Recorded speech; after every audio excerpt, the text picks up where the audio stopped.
ఈరోజు మనం ఒక సింపుల్ సొల్యూషన్ తెలుసుకుందామా. ఏంటండి, ఒక విశ్రాంతి దినమున మనం ఎప్పుడైతే ఆయనకి మనం అంగీకారంగా ఉంటామో దేవుడు ఒక చక్కని ఆశీర్వాదం ఇస్తున్నాడు.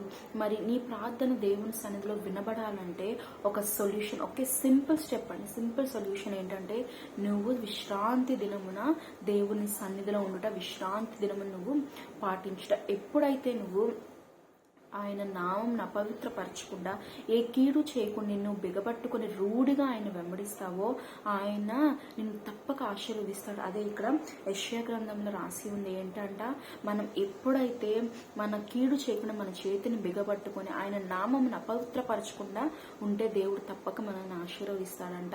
మరి చాలా మంది సండే వస్తే ఏం చేస్తారండి, లేనిపోయిన కార్యాలన్నీ ఆ రోజే, లేనిపోని చెడు అలవాట్లు ఆ రోజే, లేనిపోని ఇతరుల పైన ప్లాటింగ్ ఆ రోజే, అంతే కదండి. ఎప్పుడు హాలిడే వస్తే అప్పుడు నలుగురు కలుస్తారు, ఒకరి గురించి మాట్లాడుకోవడం, వారిని అలా చేద్దాం ఇలా చేద్దామని.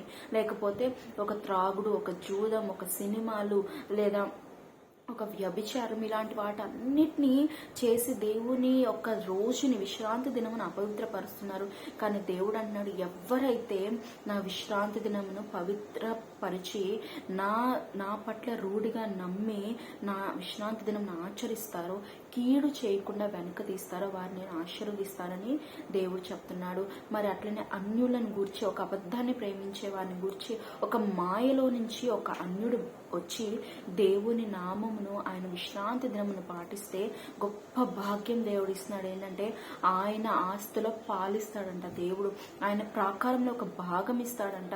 గొప్ప పేరు నీకు, అంటే కొట్టివేయలేని గొప్ప పేరు ఆయన నీకు ఇస్తాడంట. మరి అట్టనే దేవుడు ఇంకో గొప్ప ఆధిక్యత ఏంటంటే, నా ప్రార్థన మందిరంలో వారిని ఆనందింపజేసేదను, నా బలిపీఠం మీద వారు అర్పించు దహన బలులను నాకు అంగీకారములగును అని. మరి నీవు చేసిన ప్రార్థన దేవుని సన్నిధిలో వినబడాలంటే ఒకే ఒక్క మార్గం, ఒకే ఒక్క సొల్యూషన్ ఏంటో తెలుసా? నీవు సండే దేవుని సన్నిధికి వెళ్ళడమే. నిజమేనండి, మనం ఏవేవో గొప్ప గొప్ప హార్డ్ వర్క్లు, స్మార్ట్ వర్క్లు, ఏఐలు ఇవన్నీ ఉపయోగించి ఎంతగానో మనం వేసారిపోతుంటాం. నాకు ఆశీర్వాదం లేదు, నాకు ఇది జరగట్లేదు, సమాధానం లేదు, అటు వెళ్తున్నాను, ఇటు వెళ్తున్నాను, ఆ గుడికి వెళ్తున్నాను, ఈ టెంపుల్కి వెళ్తున్నాను, అక్కడికి వెళ్తున్నాను అని చాలా బాధపడిపోతూ ఉంటాం. లేదా ఎన్నో రకాలుగా మనం ప్రయత్నాలు చేస్తూ ఉంటాం. కానీ దేవుడు ఏమన్నాడు తెలుసా? నువ్వు నా సన్నిధికి వస్తే చాలు, నువ్వు నా సన్నిధికి వచ్చి నా విశ్రాంతి దినం నువ్వు పవిత్రంగా కాపాడితే చాలు, నాకు ఇష్టమైన నువ్వు చేస్తే చాలు, నాకు ఇష్టమైన వాటిని నువ్వు కోరుకుంటే చాలు, నేను నిన్ను ఆశీర్వదిస్తాను, నేను ఆశీర్వదించి అనేక మందికి ఆశీర్వాదకరంగా మారుస్తాను.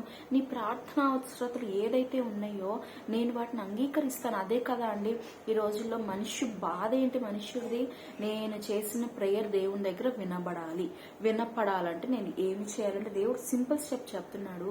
ఆయన విశ్రాంతి దినం మనం పాటించాలి, ఆయన చర్చికి రావాలి, ఆయన్ని మనం గొప్పగా ఆచరించాలి, ఆయన్ని మనము వెంబడించాలి. మరి నా మందిరం సంస్థ జనులకు ప్రార్థనా మందిరం అనబడను. నువ్వు ఎవరివైనా కావచ్చు, నువ్వు కాస్ట్ ఏదైనా అవ్వచ్చు, నీ రిలీజన్ ఏదైనా అవ్వచ్చు, లేదా నువ్వు ఇంకేదైనా, ఏ పొలిటికల్ పార్టీ అయినా అవ్వచ్చు, నువ్వు ఏదైనా అవ్వని, నీవు దేవుని నమ్ముకుంటే ఆశీర్వాదం చూస్తావు. నీ ప్రార్థన దేవుని దగ్గర వినిపింపజేయబడుతుంది కనుక దేవుని నమ్ము, నీ ప్రార్థన ఆయన ఆలకించి నిన్ను ఆశీర్వదిస్తాడు. ఆమేన్.